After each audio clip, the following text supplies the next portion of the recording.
Donc on peut ouvrir la discussion. On a un peu moins d'une heure.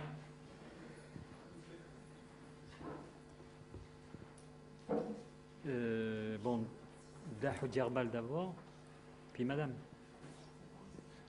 J'ai deux questions à poser, une pour Richard Ayoun et une autre pour Kalima Diresh. Pour Richard Ayoun, je crois que dans le tableau historique que vous avez tracé de la communauté israélite en Algérie, il y a un petit, c'est normal avec le temps qui vous a été imparti, le problème des communautés judaïsées dans l'Atlas saharien, Touat el Gourara, dont certaines zaouïas conservent encore des manuscrits hébraïques. Donc, que sont-ils devenus? Comment vous les inscrivez dans la logique des intégrations, francisations ou permanence du caractère autochtone indigène? Deuxièmement, vous avez aussi passé très rapidement sur la remise en question du décret Crémieux en 1940, hein, l'abrogation du décret Crémieux. En passant le Senatus Consul de 1865, on en avait déjà parlé une fois lors d'un colloque, entre 1865 et 1870, la date du décret Crémieux, le Senatus Consult avait ouvert la voie donc à la francisation. On a des chiffres qui ont été publiés à l'époque. Il y a eu moins de demandes de francisation par les Israélites algériens que par les musulmans algériens. Il y a des chiffres qui sont connus entre 1865 et 1870, il y a à peu près 400, 450, je crois, ou 380 Israélites qui ont demandé à être français. C'est extrêmement important pour savoir que le décret Crémieux a constitué une rupture par rapport à la volonté de rester algérien d'une partie de la communauté israélite. Pour terminer, il y a la question à Madame Diresh. C'est le problème de deux trajectoires assez différentes de Kabyles évangélisés ou christianisés. Par exemple, les Ould Daoudia d'un côté et Ismaïl Mahrouk de l'autre. L'un qui devient délégué élu dans les assemblées françaises et qui est maintenant, dont les enfants sont français, et l'autre, Ismaïl Mahrouk, qui est devenu ministre d'un gouvernement algérien. Donc, que vous précisiez ces trajectoires. Merci. Bien. On continue les questions. Je ferai. Je pense qu'on prend les questions. Je ferai une simple petite remarque au sujet du décret Crémieux. Dans sa grande générosité, le décret Crémieux a posé une condition, à prouver que l'on était bien issu d'une famille juive qui vivait en Algérie avant 1830, ce qui a exclu de manière définitive les Juifs venus du Maroc. Madame. D'abord, c'est une remarque à l'adresse de Karima Diresh, avec toutes mes excuses puisque je suis arrivée en retard.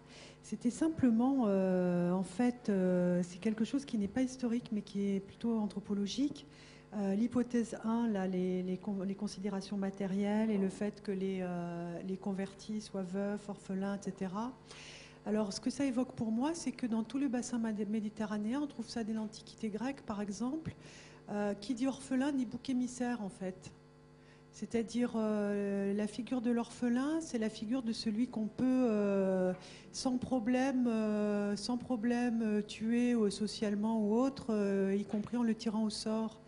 Donc c'est une problématique qu'on trouve tout le temps sur une faiblesse, disons, une faiblesse existentielle qui donne lieu à disons, un danger social pour l'individu qui est extrêmement grand. Donc c'était juste un petit arrière-plan, c'est pas vraiment une question, mais c'est un arrière-plan à ces observations qui ont été faites. Oui, Monsieur Nouchi. Excusez-moi, il faut parler dans le micro parce que c'est enregistré, et sinon on n'entend pas sur les bandes son. Une question à Richard et une question à Madame Diresh. La première question à Richard à propos des Juifs. Tu as dit tout à l'heure à propos des Juifs qu'il y avait un groupe de notables. Il y avait aussi, je parle des années 1830-1860. Il y avait, j'en parle, si tu veux, en tant que témoin, les descendants de ces juifs venus de Livourne au XVIIIe siècle et dont certains ont constitué une sub-middle class, une sous-classe moyenne de petits commerçants, des gens qui travaillaient et qui avaient envie de vivre autrement qu'à la juive traditionnelle.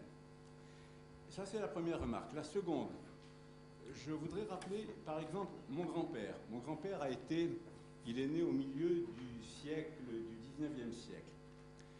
Et il s'est marié.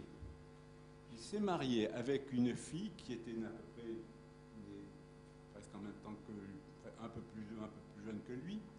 Et il s'est marié à la française. Il s'est marié à la française. Et je ne les ai jamais vus, ni elle ni lui, porter le vêtement des juifs algériens traditionnels. Jamais. Ils étaient toujours vêtus à la française. Et le grand-père il s'est marié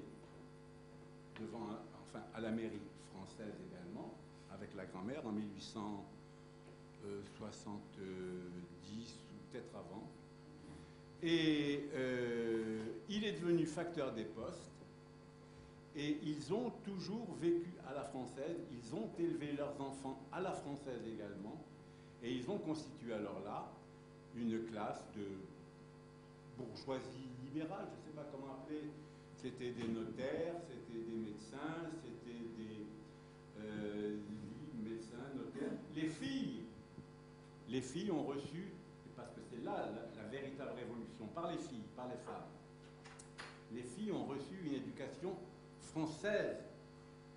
J'ai retrouvé par exemple dans les carnets de mon père des leçons de piano qu'il payait à ses sœurs pour leur apprendre à jouer du piano. Et j'étais témoin quand j'étais plus gosse de la façon dont ces femmes, ces tantes, ont joué, et très joliment, avec beaucoup d'aisance, de tout d'ailleurs, hein, aussi bien de l'opérette que de la musique à la mode, etc.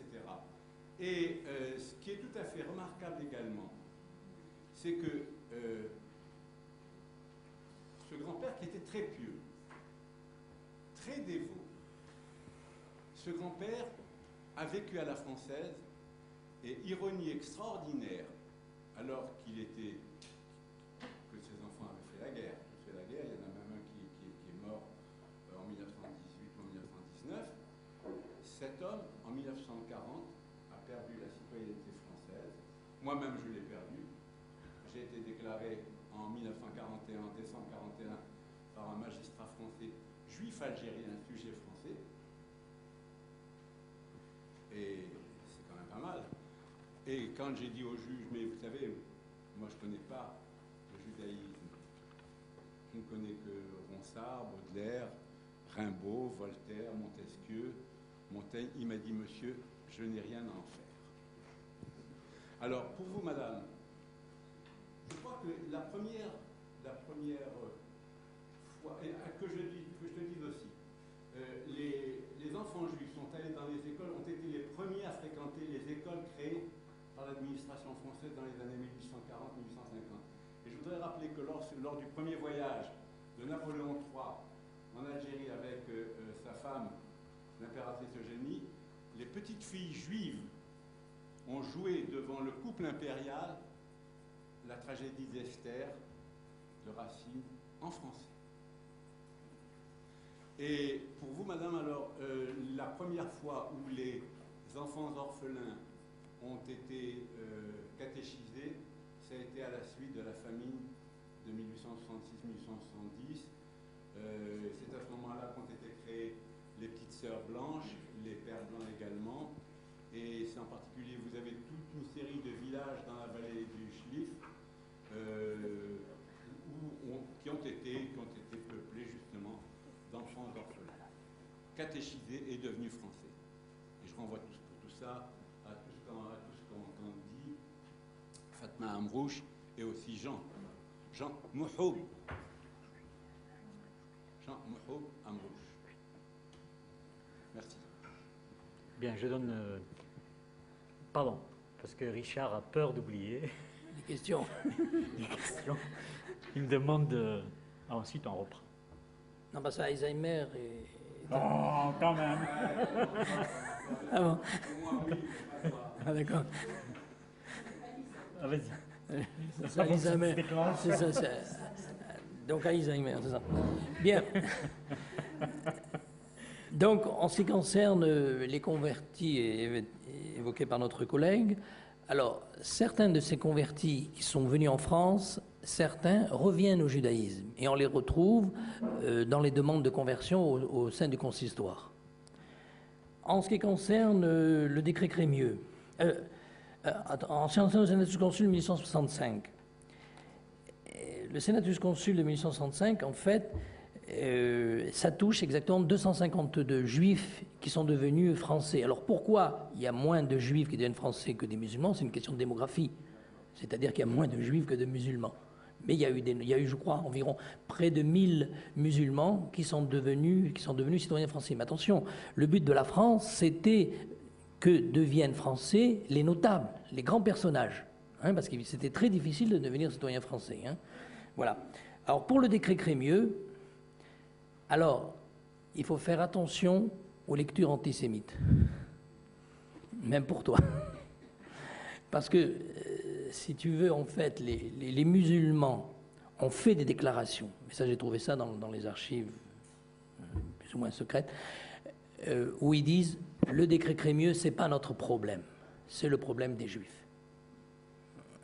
C'est-à-dire que la rupture... les gens qui vivaient, qui avaient l'habitude de vivre entre eux, il n'y a pas eu de problème. Ils continuent à vivre.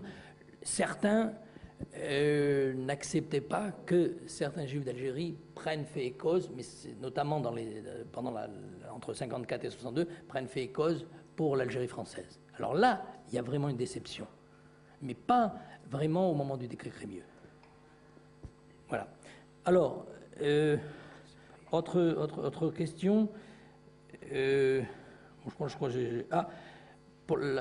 que j'ai répondu à tout. Bien. Alors pour M. Nouchi. Alors pour les Livournais.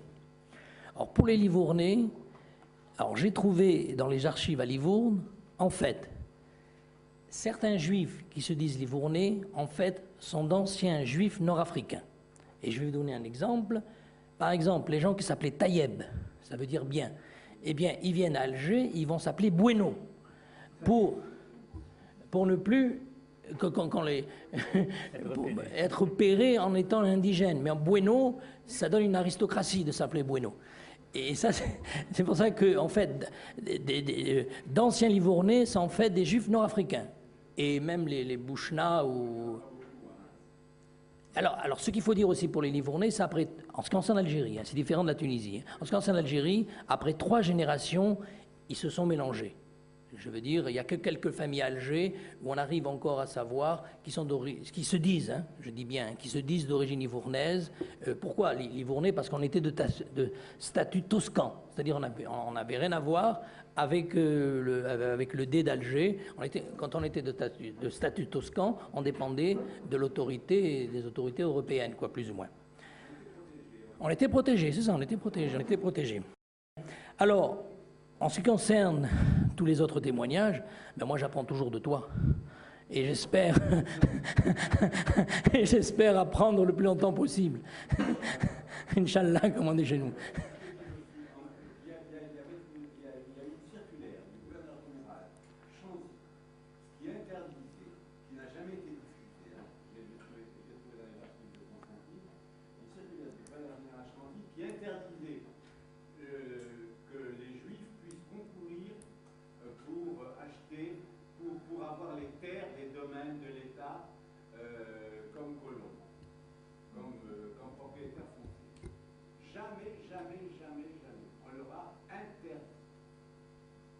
Bien.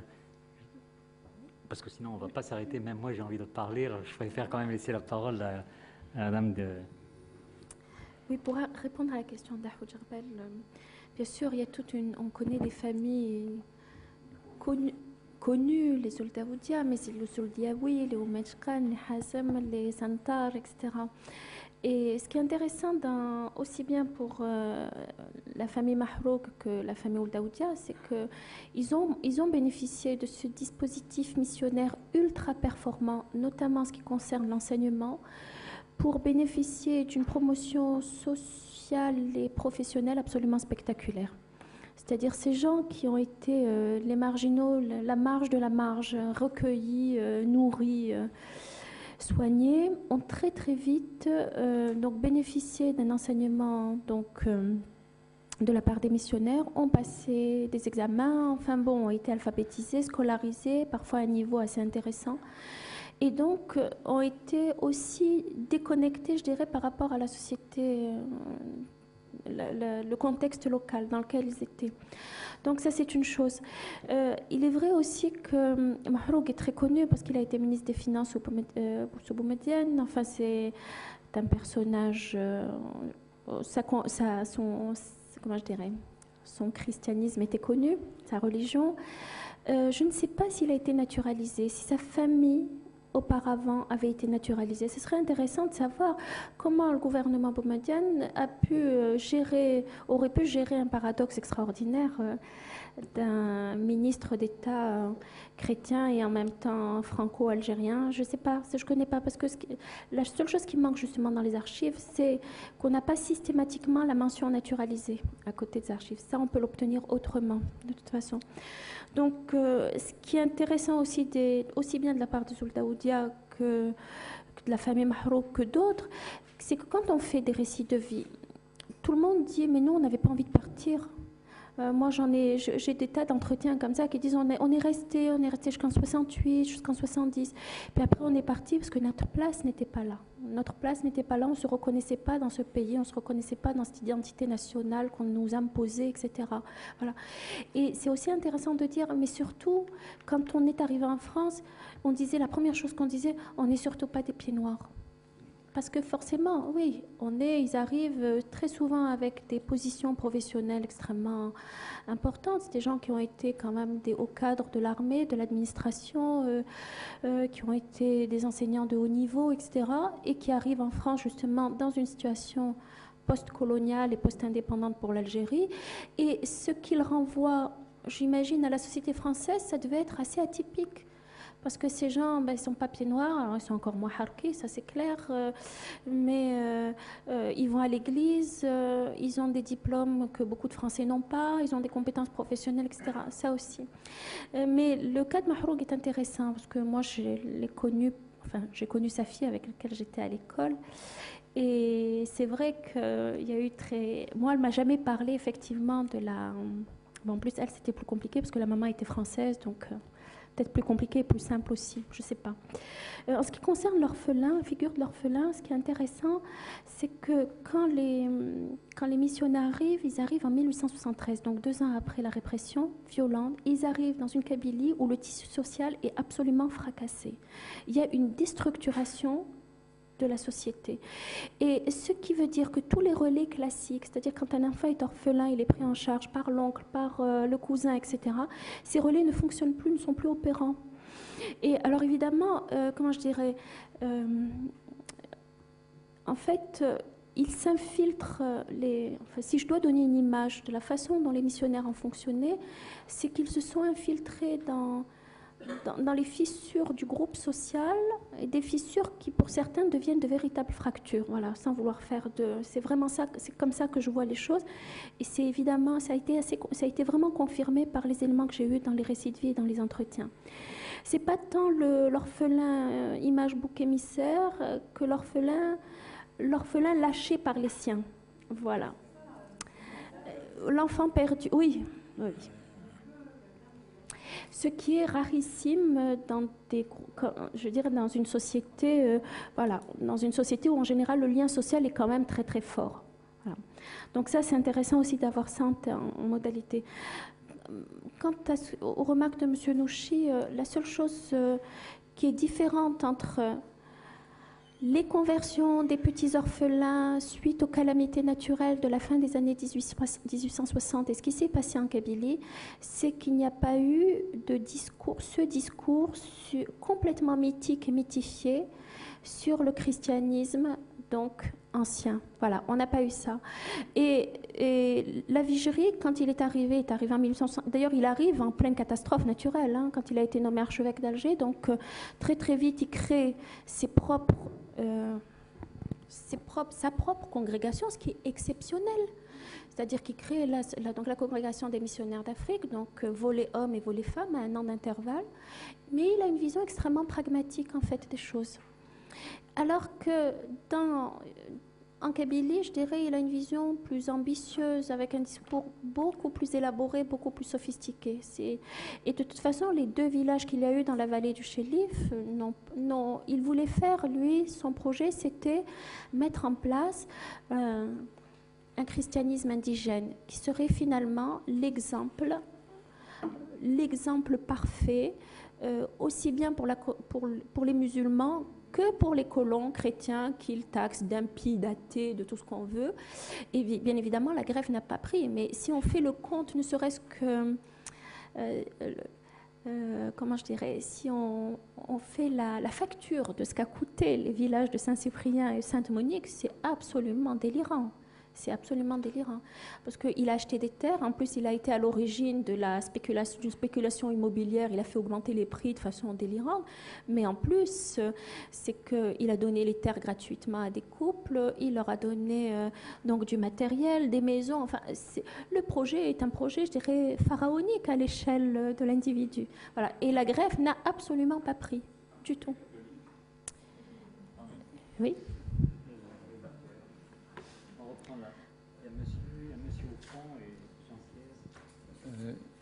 Oui, c'est une toute petite question qui s'adresse aussi bien à M. Aoun qu'à Mme Tirel Slimani, parce que vous avez évoqué à un moment le fait qu'il y avait un double rapport entre le christianisme et la colonisation, c'est-à-dire est-ce qu'il n'y avait pas une double influence. Je suis surpris de voir, c'est pour ça que je vous adresse cette question, la loi de 1905 de séparation de l'Église et de l'État ne s'appliquait pas en Algérie. En 1907. La loi de séparation de l'Église et de l'État, c'est 1907 en Algérie. Oui, mais elle... Non, 1907. Elle n'est pas appliquée, mais c'est 1907. Mais elle n'est pas appliquée. Alors, ma question, c'est est-ce que... Le texte de la loi de 1905, tel que tu le vois, il est bien dit dans le dernier article, cette loi ne s'applique pas à l'Algérie. Mais elle est appliquée en 1907. Non, moi non plus. Moi non plus. Il y a un décret. Je peux te dire que Pardon. Les imams, j'en avais fait l'étude à Alger il y a 25 ans, les mouftis, les imams, etc., sont tous fonctionnaires d'État. Non, même. Et ils sont nommés, après un filtrage très soigneux de leur idéologie, de leurs appartenances. On laisse terminer quand même. Exactement comme les Khalid, comme les Arabes, les Bachara, etc. Ils font partie de l'administration. Ce sont les instruments du pouvoir. Et ils sont rémunérés. Alors et d'ailleurs dans le texte qui a créé... S'il te plaît, on laisse quand même... Il y a une question, je pense. De toute façon, la question... Pardon. Hein. La question va de soi, c'est est-ce que le fait que la loi de séparation n'est pas appliquée, est-ce que ça a une incidence sur vos travaux, sur la manière dont vous pouvez analyser les comportements religieux et les statuts et les stratégies, comme vous avez cité, que ce soit pour les juifs ou pour les chrétiens kabyles. Alors, puisque j'ai été interrompu, je vais en poser une autre, chère madame. C'est est-ce que vous ne pensez pas que le choix de la naturalisation et de l'acquisition de la nationalité française n'est pas peut-être plus grave dans la société algérienne que de changer de religion? Parce que cette quasi-interdiction ou ce fait de rendre l'acquisition de la nationalité française tabou, y compris après l'indépendance, rappelez-vous. Qu'actuellement, que c'était un tabou qui a été maintenant assez transgressé, mais que pendant un certain temps, ça a été un interdit très fort. Le monsieur au fond.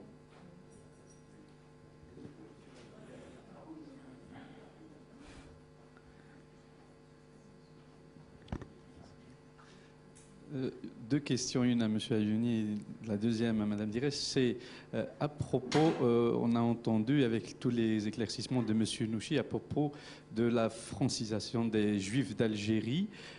J'aimerais bien poser une question par rapport à la communauté juive, sachant que ce n'était pas forcément le fait qu'ils s'habillaient en style européen à l'époque qu'ils s'étaient assimilés, alors qu'il y en a une grande partie de la population juive d'Algérie. Peut-être ceux qui étaient à Alger ou à Oran ou à Constantine, ils ont préféré le costume européen pour pouvoir bénéficier de l'enseignement et de certains avantages, alors que dans les petites villes telles que vous avez citées, La Gouate, une grande communauté, à Tlemcen, à Aflou, où les juifs de ces villes ont préféré rester avec le style traditionnel algérien, et surtout, même ils ont refusé la francisation par rapport à d'autres Algériens musulmans, parce que pour deux biais, parce que certainement parmi eux, il y en avait qui aimaient donc le pays, l'Algérie, et il y en a même qui plus tard, ils se sont même des juifs convertis en islam et qui ont aidé beaucoup dans l'enseignement, dans le commerce. Par exemple, la majorité des Arabes algériens d'origine, ils n'étaient pas dans le commerce, c'était des agriculteurs, des éleveurs, et qu'ils ont connu, qui sont venus vers le commerce grâce à l'aide et l'apprentissage par l'aide des Juifs d'Algérie. Et surtout, il y en a beaucoup de familles qui non seulement ils sont convertis en islam, sont devenus des Juifs musulmans d'Algérie, et qui ont participé surtout dans toute l'histoire de l'Algérie, et même après l'indépendance, et qui sont encore en Algérie, pour ne pas citer des familles.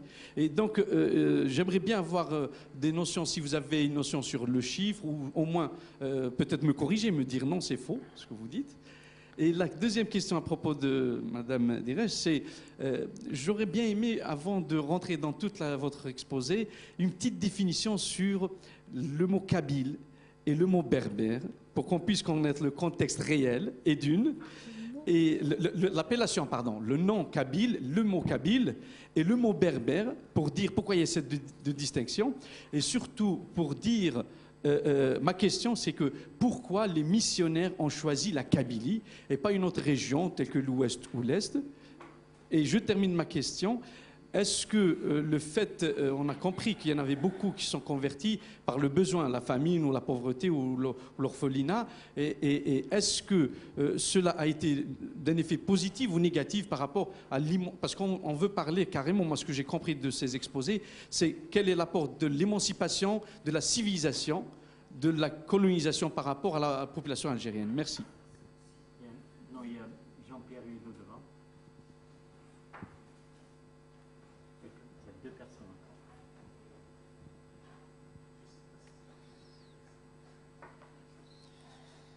Oui, par rapport à ce qui vient d'être dit, j'ai lu une étude de Jacques Olliel qui parle des Juifs de la région de Béchar et qui dit justement qu'après le décret Crémieux en 1870, il y a eu les Juifs marocains proches donc, de la frontière, en quelque sorte une frontière qui est d'ailleurs à l'époque pas tout à fait bien définie, et qui vont donc directement vers Béchar, justement en espérant profiter en quelque sorte de ce décret pour devenir français.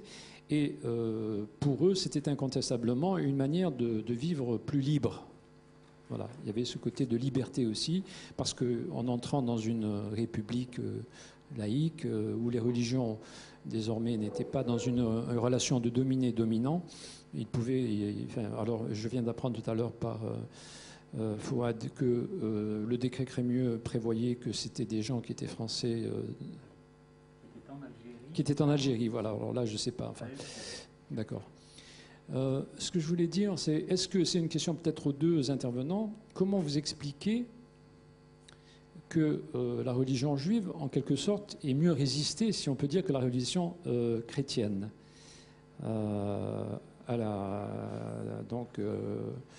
à l'arrivée des Arabes et de l'islam en Algérie.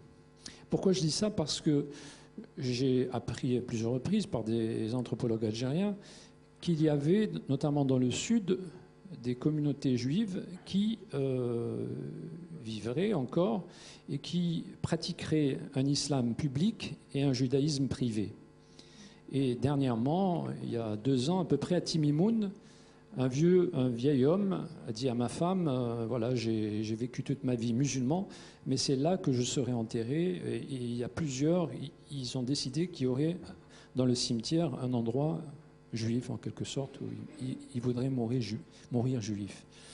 Alors j'ai un ami aussi qui m'a raconté qu'après la fin du parti unique, je veux dire, donc après 89, les gens ont commencé un peu à parler et à laisser entrevoir qu'ils n'étaient pas musulmans. Moi-même, j'étais arrêté par un jeune qui me disait voilà, moi je suis chrétien, etc., parce qu'il avait vu mon nom et pensait donc que j'étais chrétien. Et beaucoup de gens comme ça sont allés dans les églises à ce moment, qui étaient apparemment musulmans, en tout cas qui avaient des noms, disons, algériens à consonance arabo-arabe, quoi. Et alors un ami me racontait que dans la région de Tiaret, par son action politique, il avait approché des milieux paysans, et un paysan, quand il a eu vraiment confiance en lui, l'a fait entrer dans sa maison et lui a montré une effigie de Jésus. Et en lui disant qu'il était en fait chrétien, bien qu'il allait, disons, faire sa prière à la mosquée, etc. Alors donc ça se rattache à la question que j'ai posée tout à l'heure. J'étais surpris quand même, M. Ayoun, que dans votre exposé, vous ne fassiez pas allusion, notamment dans la période de la guerre, qui était quand même, finalement importante, cette période-là, puisque après 62, la communauté juive quitte l'Algérie aussi, de 3 événements. Alors, il y a 1934, bon, c'est avant 1954, bien sûr. Il y a, pendant la guerre, 1956. Tout ça se passe à Constantine. Donc, 1934, j'en ai parlé. Hein. Comment ? Très rapidement, j'ai parlé de 1934. À 1934 ? Oui. Oui, parce qu'après, il y a eu la création de l'association monothéiste. Non, 1934, il y a ce qu'on appelle, il y a une tuerie... Oui, mais c'est ça, c'est à la suite de cela qu'il y a eu la création de ce qu'on appelle le programme de Constantine 1934. Et après, en 1956, alors il y a eu aussi une tuerie à Constantine, mais apparemment, dans l'initiative, serait plutôt juive. Alors j'ai eu un témoignage de M. Attal, qui est lui-même, dont le père a été tué en 1934 à Constantine, et qui m'a dit qu'il avait été un témoin de cela. Il était devant quand ça s'est passé. Et il y a évidemment Raymond, qui est assassiné en 1961 et qui donne un peu, c'est un peu le signal du départ, en quelque sorte, pour beaucoup de juifs en Algérie. Voilà. On a parlé là de Raymond. Le monsieur derrière. On va parler de Raymond. Oui, moi je voudrais m'adresser à M. Ayoun, mais en lui disant quand même que je parle de mémoire et que la mémoire n'est pas l'histoire, comme le disent tous les spécialistes actuellement, fort justement. Je n'ai pas eu l'impression, ayant vécu tous les événements graves d'Algérie, étant né en Algérie, ma famille elle-même étant née en Algérie, d'origine espagnole, je n'ai pas eu tellement l'impression que les Juifs avaient été attirés par l'OAS. Que l'on dise... Oui, quelques-uns, oui. Non, mais quand on dit quelques-uns, j'ai eu l'impression dans votre intervention que ils étaient nombreux. Or, moi, des camarades que j'ai eus, et qui habitaient évidemment dans des quartiers plutôt populaires, eh bien, c'était des gens qui étaient plutôt des militants syndicalistes, des gars qui avaient des sensibilités proches de la SFIO, proches du Parti communiste algérien. Il y avait même des familles entières. Je pense à Sportis, la fameuse Alice Sportis, et puis William, qui est encore vivant, que je vois de temps à autre. Bon, il y avait donc un milieu juif qu'on appellerait progressiste, entre guillemets, et ce milieu n'était pas un milieu qui formait une homogénéité avec la communauté dans son ensemble, disons. Hein. En général, c'était des gens qui étaient athées, qui étaient proches des théories marxistes, progressistes, et je n'ai pas eu l'impression qu'il y en ait eu beaucoup du côté de l'OAS. Il y a eu un gros groupe à Oran. Il y a eu en fait 2 groupes. Il y en a eu un à Oran et un à Alger. Alger, je sais pas. C'est tout. Mais c'est tout. Mais c'est des petits. La majorité, c'est des petits groupes juifs à Oran et à Alger, c'est tout. Dans le reste, c'est des réactions précises. Parce que l'OS était essentiellement pétainiste. Hein, oui, mais c'est ça les contradictions. C'est compliqué. Mais enfin, il y avait quand même une influence pétainiste qui était grande. Il a existé, mais c'est une infime minorité, bien entendu, on est tout à fait d'accord là-dessus. Mais ça a existé à Oran et à Alger, des petits groupes qui ont même fait des attentats, il faut le dire. On a les archives, hein. On a travaillé les archives là-dessus. Il y a un monsieur tout à fait haut. Ah oui, mais il y a quelqu'un derrière, Gilles. Je l'ai vu. Mais comme je vois mieux la salle, donc j'ai bien vu le monsieur au fond. Une question rapide. C'est au sujet de l'évangélisation. Vous avez parlé dans la première partie de la conversion, c'est-à-dire d'une évangélisation prosélyte. Mais dans la deuxième partie, à partir du 19e, à la fin du 19e, surtout au début du 20e, l'évangélisation prend une autre forme. Charles de Foucault en est un peu le témoin, c'est plutôt le frère universel. La conversion ne se fait plus. On ne doit plus se faire, du moins dans les instructions de l'Église. Et puis, par la suite, elle prend l'allure de l'émancipation de l'homme, c'est-à-dire qu'il y a des collèges techniques, par exemple en Kabylie, des ouvroirs pour les jeunes filles, et il n'y a pas de conversion, on ne doit plus convertir, parce que c'est un petit peu en contradiction avec le respect des droits de l'homme aussi, que Vatican II reprendra plus tard. Et donc, je crois qu'il faut un peu le signaler, ça. Il y a une dame devant, et puis on arrête, je crois. Oui, parce qu'on va oublier. Alice Amer va encore frapper. Oui. Allez-y, madame. J'en suis, moi. Question à monsieur Ayoun. Je n'ai peut-être pas été très attentive à votre propos, mais je n'ai pas cru percevoir de résistance au décret Crémieux de la part de juifs, de membres de la communauté juive d'Algérie. Il me semble qu'il y a eu des résistances. Le décret Crémieux ne s'est pas appliqué avec l'adhésion unanime de toute la communauté. Et cette résistance, à votre avis, n'était-elle pas alimentée aussi, c'est peut-être, je défonce une porte ouverte, hein, par non, elle n'est pas ouverte. Par la crainte et l'appréhension de perdre aussi leur spécificité, leur judaïté. Donc, devenir français, c'est aussi un peu se perdre soi-même.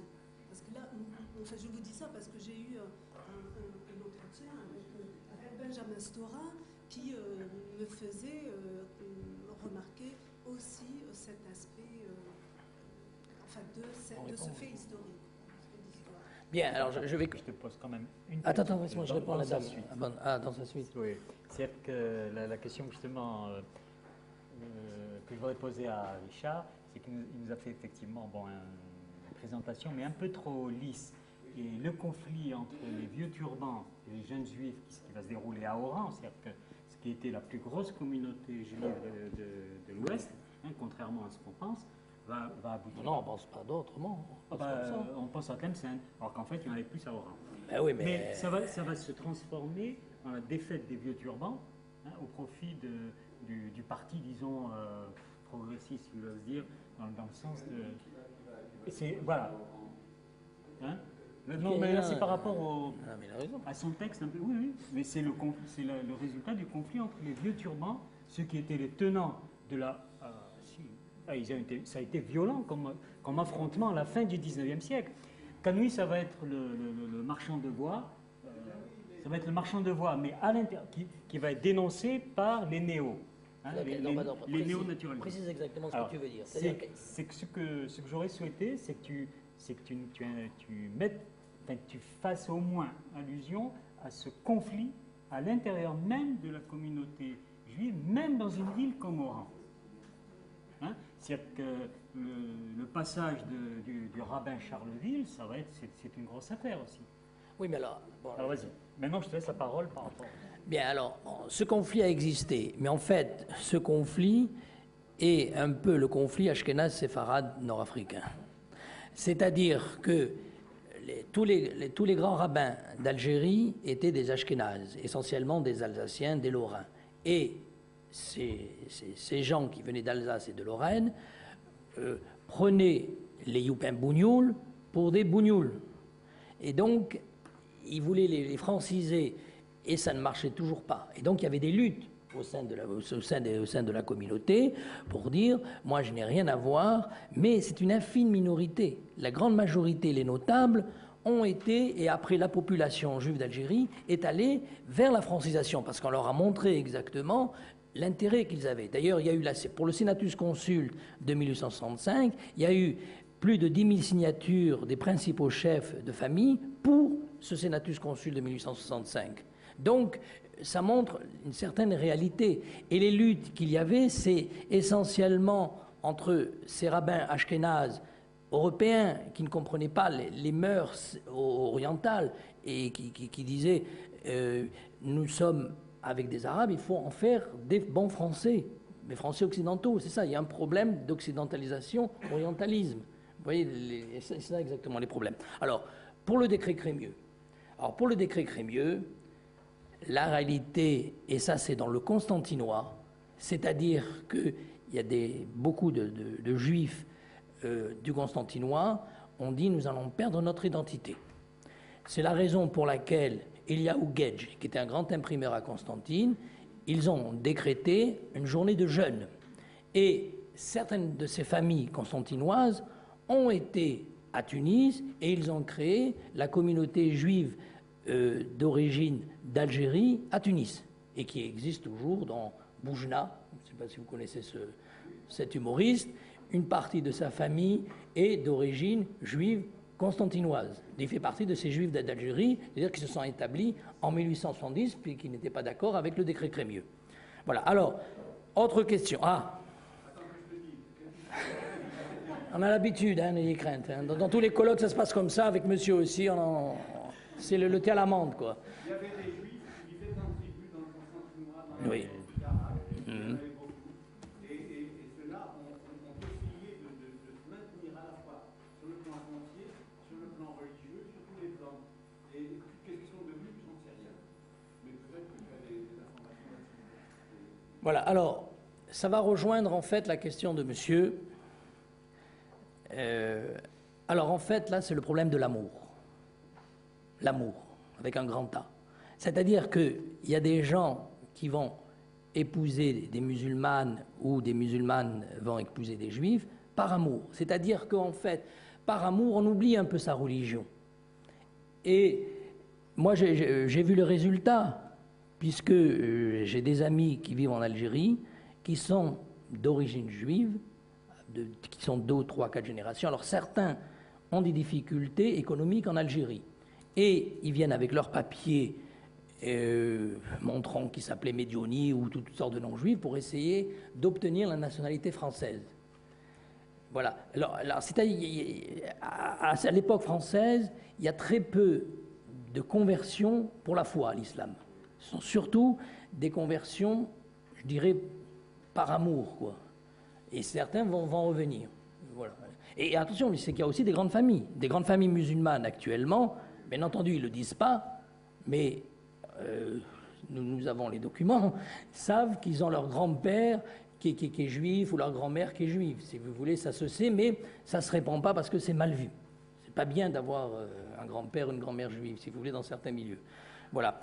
Alors, pour 1905, alors là, je m'excuse, mais concerne... Parce que 1905, je suis d'accord, la loi n'a pas été appliquée, mais en 1907, moi j'ai trouvé qu'en fait, il y a bien une séparation de l'Église et de l'État, puisque vous avez l'exemple, les consistoires, par exemple, deviennent des associations de loi 1901. C'est ça, ils deviennent des associations, mais c'est cette séparation de l'Église et de l'État qui serait appliquée en Algérie en 1907. Et il faut lire les journaux, si vous voulez. Voilà, moi c'est ce que... Et d'ailleurs, je fais un bouquin là-dessus qui s'appelle « Les Juifs d'Algérie de 1830 à 1907 », c'est-à-dire la séparation de l'Église et de l'État. Voilà, alors bien entendu, il faut vérifier. Est-ce que j'ai répondu à tout? Ah, pour les Juifs, hein, moi je parle des Juifs. Ah. Pardon.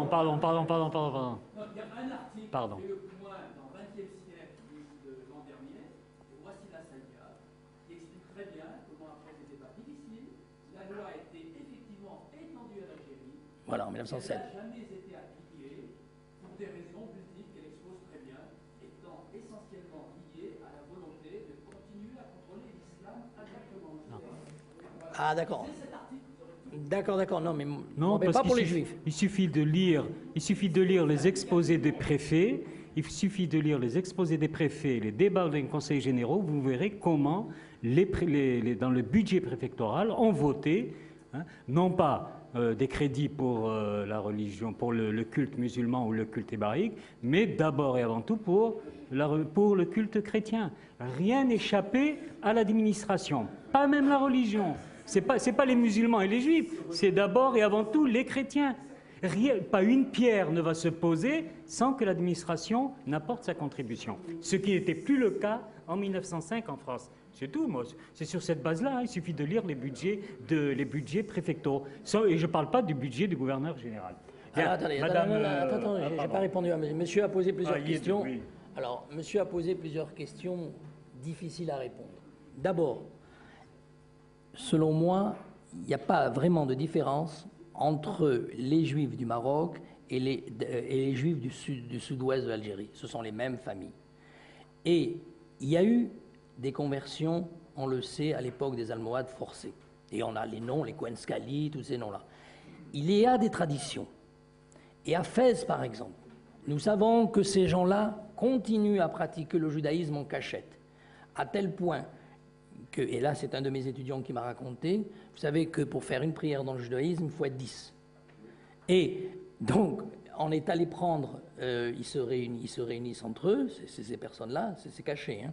Maintenant, on commence à en parler plus. Donc, ils ont été prendre un juif dans le Mélar pour qu'il puisse compléter la 10e personne. Donc, il existe des gens qui pratiqueraient un certain judaïsme. Alors, on a plus de documents ou de révélations au Maroc. En Algérie, c'est beaucoup plus difficile. Mais par contre, on sait qu'il y a des gens qui se disent d'origine juive et qui acceptent, et qui, en France, certains veulent intégrer la communauté juive parce que le juif, je m'excuse de le dire, est mieux accepté dans la société française que les musulmans, tout simplement. Voilà. Bien. Voilà. Il est 25, oui. La pause c'est à 30 pour qu'on puisse reprendre à 17h. Alors je ne sais pas si vous voulez sacrifier la pause. Non, quand même pas. On ne va pas jusque-là. Alors, il est bon. Ah oui, vous n'avez pas répondu. Oh là là. Ben oui. Excusez-moi, hein, c'est machisme. Donc les 5 minutes sont à Madame Diresh. Très vite. Non. Ah, je sais pas. Là. C'est parce que j'ai voulu interrompre quelqu'un qui voulait prendre la parole. Juste pour répondre, est-ce que la naturalisation est plus grave que la conversion? Ce qui est intéressant, moi, pour ce que j'en sais, en tout cas pour la Kabylie, c'est que le converti, tant qu'il reste au village, tout se passe très bien.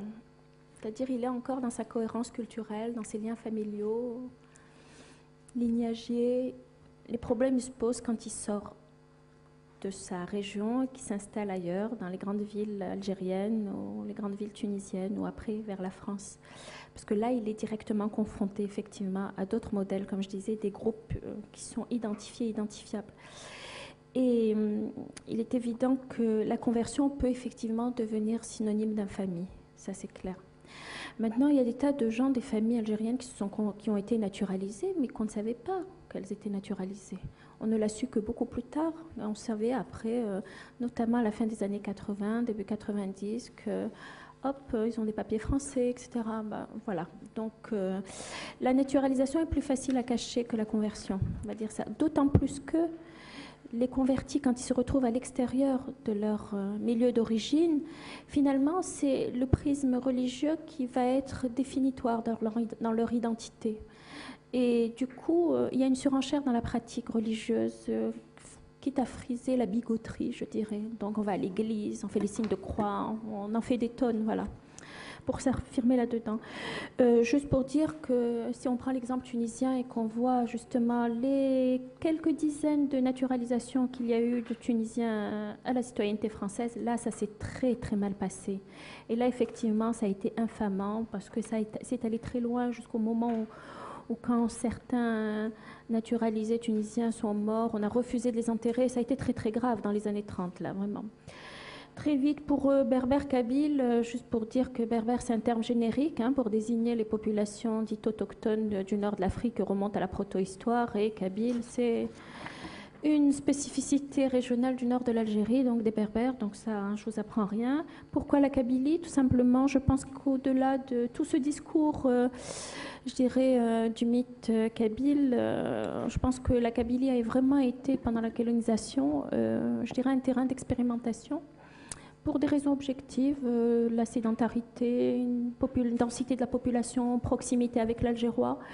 Et donc, il y a toute une série d'expériences qui vont être tentées en Kabylie et qui génèrent d'ailleurs un paysage assez spécifique sur le plan administratif et qui a connu aussi des régimes d'exception, type d'organisation militaire, là aussi tentative d'évangélisation, une scolarisation plus précoce qu'ailleurs. Enfin, il y a des tas de choses comme ça. Donc, l'émancipation des Kabyles convertis, oui, certainement, c'est évident.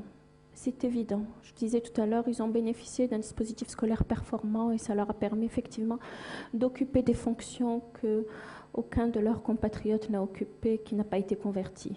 Et donc, on a eu une expérience de l'acculturation très précoce, assimilation. L'exemple le plus connu, c'est, je vous renvoie au livre d'Albert Memmi dans La statue de sel, quand il décrit son professeur de français, qui est en fait Jean Amrouche, et il le décrit, on ne sait pas, évidemment il ne dit pas Jean Amrouche, mais où pour lui c'était vraiment la quintessence de la culture française, où il le décrivait. Enfin bon, on a affaire effectivement au prototype de l'assimilé, je dirais presque caricatural, ça c'est clair. Juste résistance plus forte du judaïsme. Alors là, écoutez, il faut s'adresser aux historiens des religions. Je ne suis absolument pas compétente pour parler de ça. Juste que le christianisme, le nord de l'Afrique a été christianisé dans les colonies romaines. Donc on ne peut pas parler de christianisme de fond. Et bon, là, je vous renvoie aux travaux de spécialistes, notamment de Gabriel Camps, qui a fait dans Encyclopédie berbère, dans l'article christianisme, qui fait le point là-dessus. Et puis pour terminer, qu'est-ce que je voulais dire? Voilà, évangélisation par le modèle, oui, bien évidemment, puisque nous, enfin en tout cas en ce qui concerne l'Algérie, le tournant est dans les années 30 et la conversion par les politiques d'évangélisation un peu agressives, un peu offensives, bon, on laisse tomber parce que... juste pour dire qu'il n'y a pas eu que la Kabylie dans la tête des Pères Blancs, les oasis sahariennes, le mont Touareg a donné lieu à des délires absolument incroyables.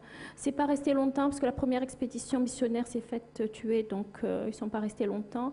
Mais ils se sont installés dans les oasis sahariennes, Tougourt, Ain Salah, Biskra. Ils ont fait venir des orphelins qui avaient été, comment je dirais, affranchis, puisque n'oubliez pas que l'Algérie était quand même le promoteur de la campagne anti-esclavagiste de l'Afrique subsaharienne, et on faisait revenir des petits orphelins affranchis, des petits orphelins noirs, installés dans les postes missionnaires, donc des oasis algériennes, qu'on catéchisait, éduquait, et il y avait tout un discours sur cette élite chrétienne noirs, indigènes, qui seraient les futurs médiateurs. Enfin bon, il y a tout un truc là-dessus. Donc bon, voilà.